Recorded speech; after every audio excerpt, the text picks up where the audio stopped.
Dur Maria. Sen de burada kalacaksın. Sen Alparslan'ın umduğu gibi. Basıp bırakana bir parça ekmek dahi olsa aşk girmeyecek. Arda arda patlayacak kervanlarla yaptıklarının hesabını fazlasıyla verecekler efendim. Hepiniz gebereceksiniz. Eceli olacaksın. Ünalbay!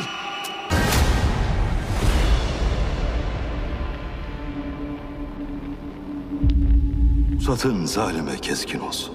Hakkın sesi ol Alparslan. Vakit geldi.